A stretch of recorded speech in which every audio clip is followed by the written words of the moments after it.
الحمد لله نحمده ونستعينه ونستغفره ونعوذ بالله من شرور أنفسنا ومن سيئات أعمالنا من يهده الله فلا مضل له ومن يضلله فلا هادي له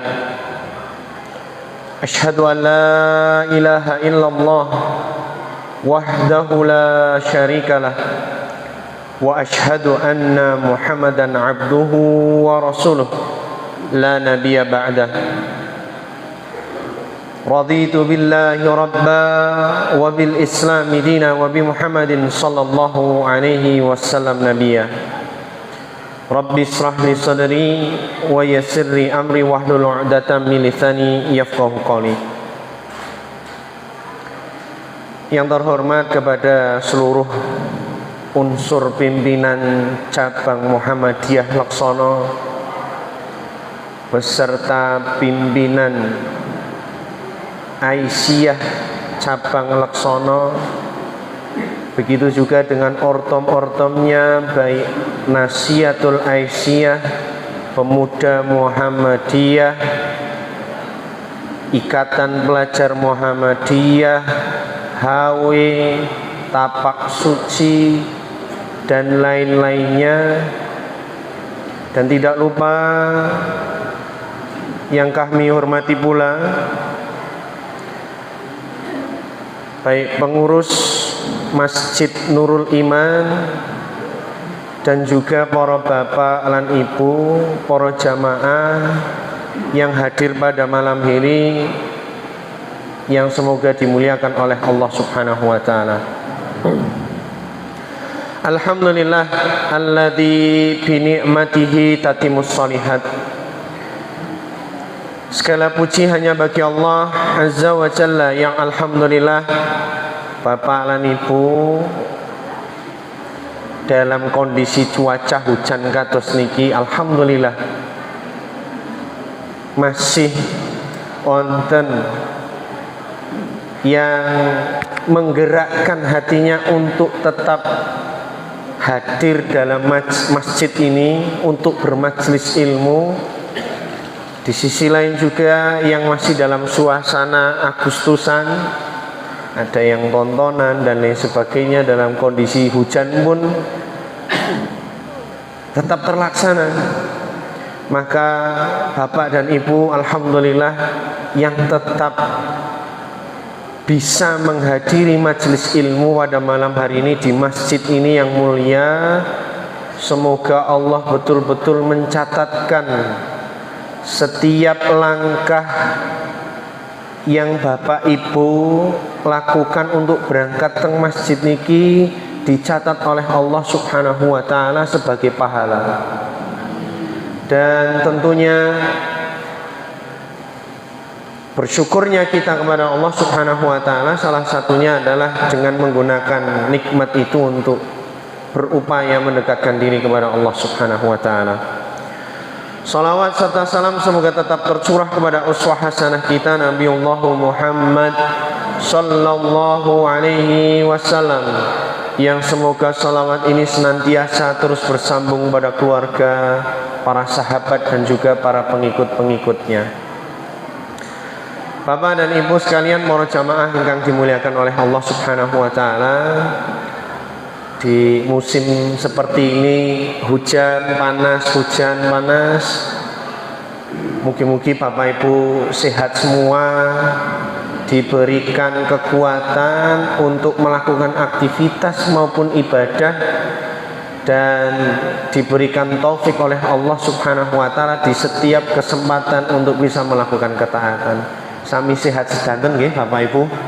Alhamdulillah. Mugi-mugi kesehatan niki sehat yang membawa berkah, sehat yang membawa kebaikan, sehingga ketika sehat kita gunakan untuk beribadah kepada Allah Subhanahu wa taala. Bapak dan Ibu sekalian dirahmati oleh Allah Subhanahu wa taala. Wow, disampaikan oleh takmir biasanya nek malam Ahad Kliwon ini biasanya rame. Karena mungkin karena berapa faktor, nggih, kondisi cuaca, atau hal yang lainnya, semoga tidak menurunkan semangat orang-orang yang sebelumnya semangat ngaji yo sakniki mboten ngaji gara-gara ada 1-2 hal. Tetapi yang ingin saya sampaikan teng mriki Bapak Ibu, betapa pentingnya majelis ilmu niku. Terakhir kula nyampaikan teng Pancas niku, manusia terlebih kita niku gadah 2 unsur, jasmani dan rohani. Jasmani niku Pak, nek dalam kondisi lapar haus niku butuh makan, butuh minum. Kalau seandainya ketika dalam kondisi lapar haus niki njuk mboten dahar, mboten ngunjuk, pasti badannya akan sakit, yang entah itu kenamah, asam lambung, atau kekurangan cairan dan lain sebagainya yang akhirnya membuat dia sakit. Sama halnya Bapak Ibu, ruh kita juga butuh nutrisi, butuh vitamin, butuh makanan yang akan menopang kehidupan dia dari sisi ruhaniyah dia. Dimana ketika ruh niki mboten diberikan makanan, daharan, unjukan ini apa? Kalau jasmani unjukane teh, kopi, makanane nggih bisa saged nasi, ayam dan lain sebagainya. Kalau ruhani kita niku makanannya, nutrisinya adalah salah satunya yaitu majelis ilmu. Makanya Allah Subhanahu wa taala berfirman dalam Quran surat Thaha ayat 124, Allah menyampaikan, wa man a'rada 'an dzikri fa inna lahu ma'isyatan dhanka. Barang siapa yang berpaling dari peringatanku, maka Allah akan memberikan kepadanya kehidupan yang sempit. Kehidupan yang sempit niku maknane ada yang mengatakan dia keadaannya sehat, mboten sakit niki Bapak Ibu. Keadaan di rumah juga tidak ada masalah, tetapi entah mengapa dalam dirinya niku sumpek sesek, di rumah bosen. Ketika merasa bosen pengen nyari hiburan senengnya hanya sesaat, pas pulang sumpek lagi. Karena sejatinya kata Ibnul Qayyim rahimahullah, orang yang jarang ngasih nutrisi makanan kepada ruhnya niku sakjatine mati. Seperti orang fisiknya hidup tapi ruhnya mati. Makanya kata Allah, siapa yang berpaling dari peringatanku ini adalah dalam makna yang lain yaitu zikrullah, tidak mengingat Allah. Maknanya wonten kali, pertama mboten purun ibadah, yang kedua mboten purun sinau babaan bab masalah agama. Makanya Bapak Ibu sekalian yang dirahmati oleh Allah Subhanahu wa taala, seperti kita ini dalam komunitas kita, pengajian kita di Muhammadiyah, alhamdulillah ya, kita masih punya ya forum pengajian kados niki, berarti kita punya tempat untuk membimbing diri kita masing-masing. Wonten satunggalipun pesan yang disampaikan oleh Imam Hasan Al-Basri rahimahullah, piyambakipun niku ulama tabi'in. Beliau menyampaikan ngendikane Hasan Al-Basri niki Bu, laula ulama ulakana annasu kal bahaima. Andaikan bukan karena ulama, moko menungso niku kados dene kewan. Hasan Al-Basri niku menyampaikan kados niku tegese napa? Tegese seandainya kalau kita tidak mau belajar berdasarkan apa yang disampaikan oleh para ulama, dia nggak mau tahu caranya bagaimana bisa menjadi hamba yang benar, dia tidak mau tahu mana yang halal mana yang haram, mana yang subhat, mana yang batil. Dia nggak mau tahu cara mencari nafkah yang baik dan benar. Akhirnya dia hidup semaunya saja. Tapi karena kita tahu dalam agama kita punya aturan, kita perlu pelajari, makanya Bapak Ibu sing berangkat pengawasan pada malam hari ini niki tandane masih mau belajar. Masih mau belajar, dan ini tanda bahwasanya kita semua masih ingin menjadi orang yang lebih baik lagi, Pak. Karena itu Nabi SAW bersabda, "May yuridillahi bihi khairan yukaffihu fid din." Sapa sing Allah kehendaki dadi wong apik, maka Allah jadikan dia orang yang faham dalam perkara agama. Faham dalam perkara agama niku bukan berarti yuk jadi ustadz, ustazah atau ulama, tetapi dia tahu sebagai umat Islam punya aturan syariat, mana yang haram, mana yang halal, mana yang batil, mana yang subhat. Tahu cara beribadah dengan yang baik dan benar. Maka insya Allah pada malam hari ini kita akan membahas bab bahasane general check up sholat kita. General check up niku kados nek biasa kita nek teng rumah sakit wonten puskesmas, kadang-kadang ada orang yang menghindari general check up, Mak. Kenapa? Gara-gara nih nyong malah nek general check up ngono ki marake njuk ngerti kabeh penyakitnya apa wae. Sing asam urat, asam lambung, emah dan lain sebagainya, akhirnya nggak mau mboten purun check up karena wedi penyakit itu digeli akeh temen. Tetapi pada kenyataannya dalam ibadah pun butuh namanya general check up, Bapak Ibu.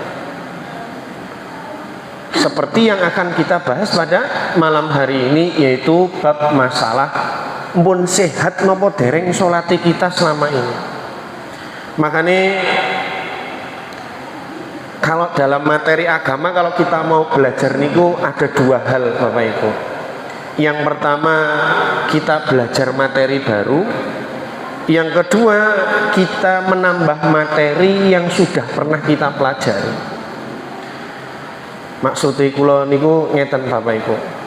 Terkadang nyun sewu niki onten sebagian yang kalau diajak belajar, terutama belajar sholat niku nyun sewu bahasane aku ki wis bolak-balik bahas sholat apa meneh sambil dina nglakoni, bahasane kados niku wis apal. Saking apale aring sholat pol banteri nyun sewu. Sholat sing 21 rakaat 8 menit pun rampung. Karena pun saking apale ya kula pun apal ya. Tapi ketika dia merasa sudah hafal, sudah melakukan setiap hari, tapi dia tidak punya perasaan bagaimana caranya untuk meningkatkan, mengupgrade, ngecek sholat ini ku kualitasnya pun pas nopo dereng. Makanya ketika ada orang yang tidak mau membuka diri untuk mempelajari dengan alasan melajari sholat, terutama dengan alasan sudah sering dilakukan, dengan alasan setiap hari wis ngelakoni, ya bisa jadi ibadah yang setiap hari dia lakukan seperti halnya sholat yang dia kerjakan ada sisi-sisi tertentu sing kualitasnya dereng cukup, sehingga dia mboten sadar, Bapak Ibu. Karena itu tidak ada istilah rugi nek mengulang belajar sholat mau. Ya, walaupun materinya sudah pernah kita pelajari, kulo yakin Bapak Ibu tengriki melajari bab masalah sholat niku pun tatas pun rampung, baik niku masalah khusyuknya, fikihnya, tazkiyatun nafasnya tentang sholat, kulo yakin pun hafal. Tetapi yang ingin kulo sampaikan teng mriki ya, Mboten wonten salah ketika kita mempelajari ulang, nambah materi yang sudah pernah kita pelajari. Makanya ilmu niku kalau diulang mboten wonten rugine, mboten wonten bahasa bosen. Benten kali dagelan sekali dua kali tasih lucu, tapi nek pun sampai 5 kali bosen pun mboten lucu maneh. Ya. Maka wonten kisah salah satu sahabiat niku,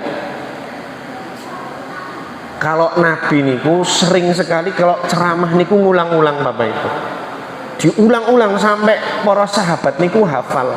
Yang salah satu nih ada satu sahabiat niki, sahabat perempuan niku menyampaikan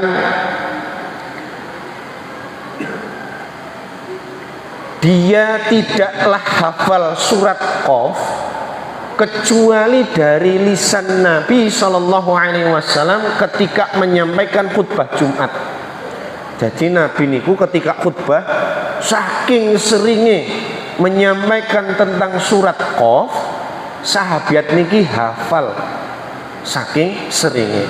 Maka Masya Allah niki saking seringnya Nabi menyampaikan berkaitan dengan surat Qaf, sahabat niki sampai hafal. Maka nyuwun sewu sekali lagi niki Bapak Ibu, kalau membahas dengan tema bab masalah sholat niki, ya niki sebagai bentuk muhasabah kita, koreksi sholat kita, ya. Karena nopo niki perlu dihati-hati sekali bab masalah sholat niki Pak nyuwun sewu. Wah, ngopo kok sholat niku dihati-hati, sing jenengi sholat ya wis biasa mung kaya ngono pembahasane, mung wis diulang-ulang, wis sering dipelajari. Mungkin wonten komentar kados niku. Tapi yang namanya ilmu tidak ada namanya bosan, ya. Kita akan membahas bab masalah sholat niki, kualitas terutama kesehatan ibadah sholat niki. Wah, di judul teng poster niku general check up sholat, sudah sehatkah ibadah kita kepada Allah.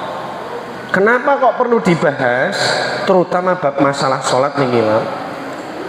Sebab ada ancaman yang disebutkan oleh Allah Subhanahu wa taala, dan ancaman niki kanggone, ancaman niki sing disampaikan oleh Gusti Allah kanggone wong sing sholat.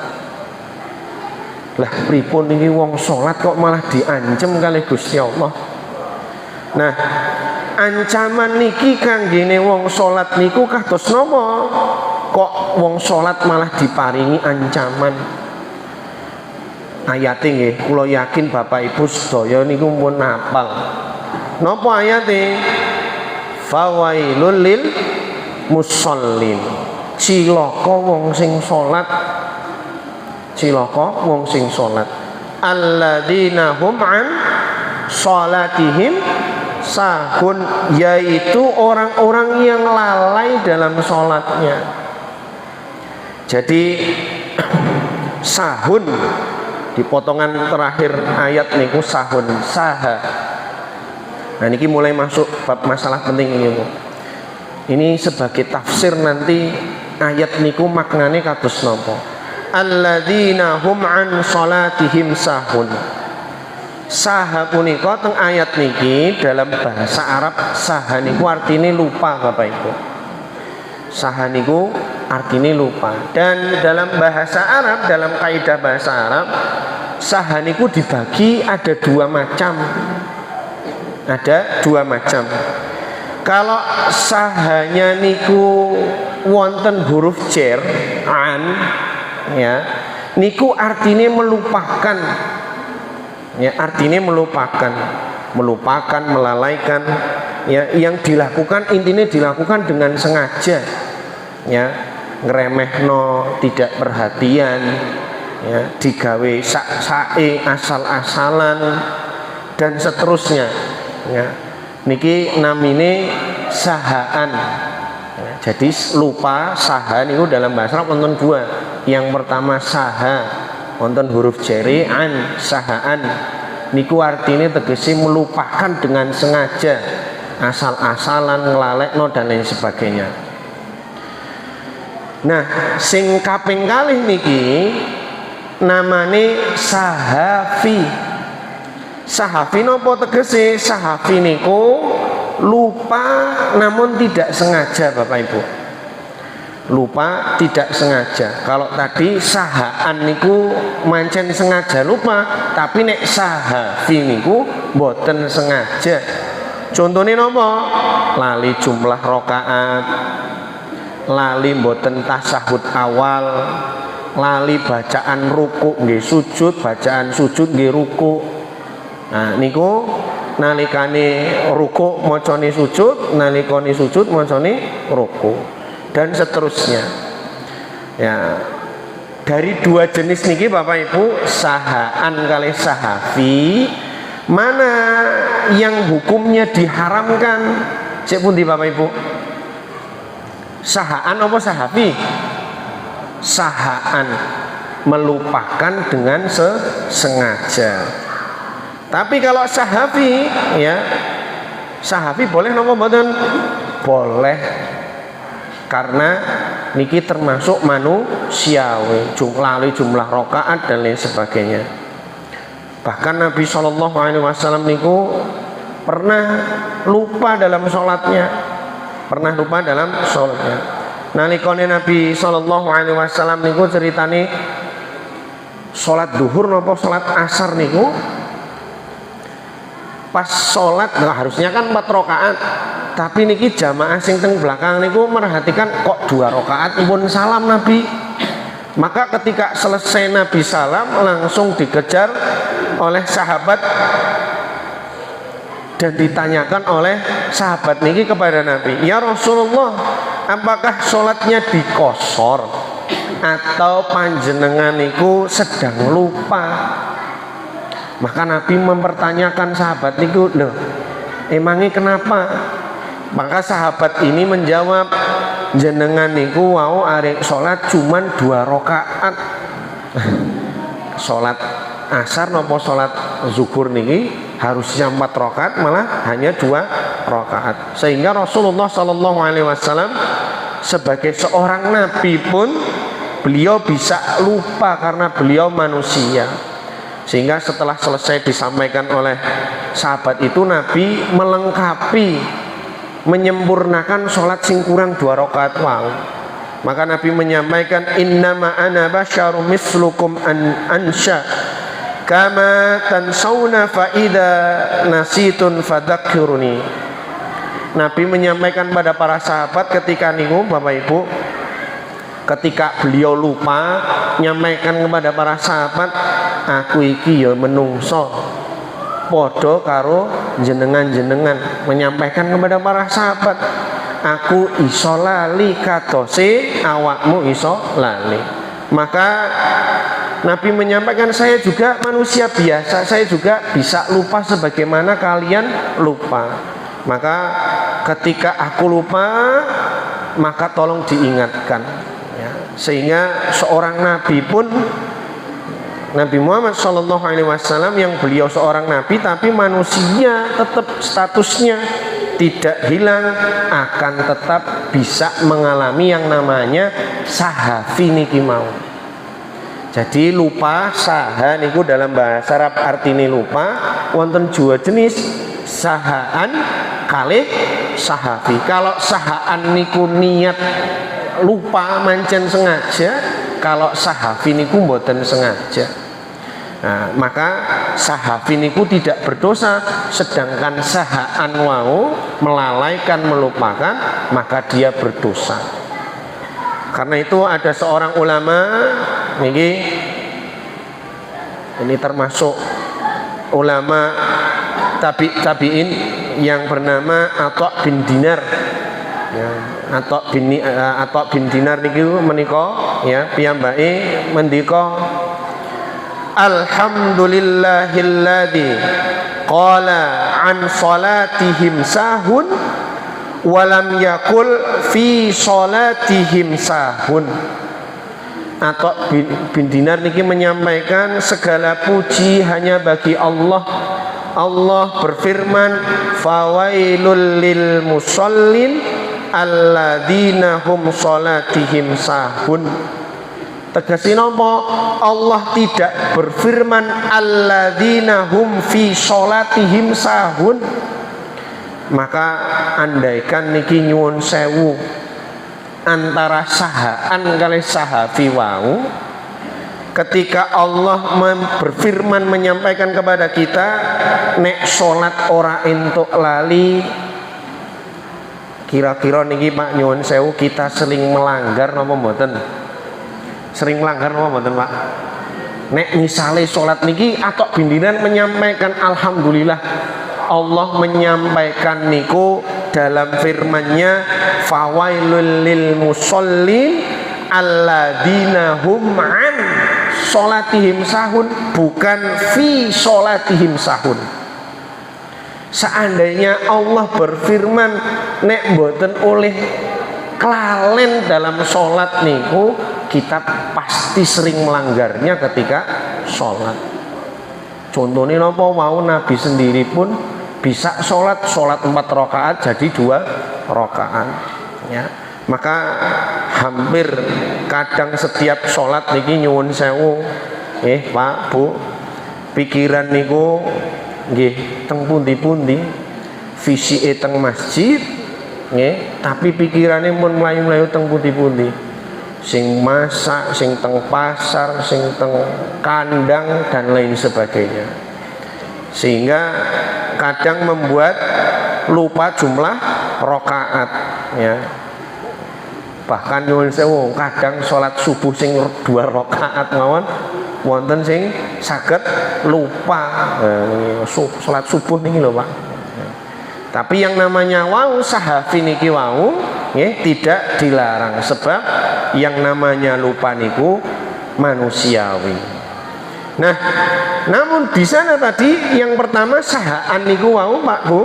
Nah, sahaan niki yang tercela, yang diberi ancaman oleh Allah Subhanahu wa ta'ala dalam Quran tadi, fawailul lil musallin, cilaka wong sing salat alladzina hum an salatihim sahun, yaitu orang yang melalaikan salatnya. Kados nopo Bapak Ibu orang yang melalaikan sholatnya? Nah niki Al-Hafiz Ibnu Katsir rahimahullah menyebutkan beberapa keterangan dalam tafsirnya tentang makna melalaikan sholat. Niki kula waosaken Bapak Ibu. Yang pertama, makna dari melalaikan sholat niki yaitu mereka yang tidak sholat sama sekali, sehingga alladzina hum an sholatihim sahun. Makna yang pertama niku adalah orang tiang sing boten gelem sholat babar blas. Nah, seperti ya mungkin di antara orang-orang terdekat kita nggih kados niku. Wonten tiyang sing boten salat babar blas, boten purun. Ya. Terlebih lagi nyuwun sewu, padahal rumahnya berdekatan dengan masjid. Coronge masjid mawon niku di dekat rumahnya. Ya, tetapi pas azan dikumandangkan boten purun masjid, mboten purun sholat. Tetapi nyuwun sewu nek ana pembagian daging melu ngantri. Nah niki nyuwun sewu sangat, dan banyak sekali di masyarakat kita kados niku. Nek nglakoni sholat mboten purun, tapi pas kegiatan nek sing wonten daginge ya ada makannya gelem teko ya. Seperti ini cukup banyak sekali di masyarakat. Dan termasuk dalam hal ini juga nyuwun sewu Bapak Ibu sekalian dirahmati oleh Allah Subhanahu wa taala, wonten pemikiran kados niki. Salat ora salat ya padha wae. Salat ya ora salat nggih sami mawon. Nek mboten kerja nggih ora oleh duit. Wonten pemikiran sing kados niki. utange ya ora lunas-lunas. Diki salat nyong salat ya padha wae utange ora lunas-lunas. Wonten pemikiran kados niku. Maka jawab mawon, lah apa rumangsane sampeyan panjenengan sedaya nek salat terus uripe yo kepenak wonten penyampaian kados niku barang. Padahal Bapak Ibu sekalian dirahmati oleh Allah Subhanahu wa taala, yang namanya ibadah kita di dunia niku bukan berarti agar kita hidupnya enak di dunia, mboten. Ibadah niku nggih pancen tugasi kita, bukan karena tujuane men uripe kepenak, mboten. Nek pengen uripe kepenak mangke teng akhirat. Jadi jangan kemudian tertancap dalam diri kita nyong tak sholat men rezekine lancar. Nggih mboten salah kados niku. Tetapi tujuannya kita sholat ibadah niku adalah agar kita melaksanakan perintahnya Allah, bukan karena men rezekine lancar, uripe kepenak dan lain sebagainya.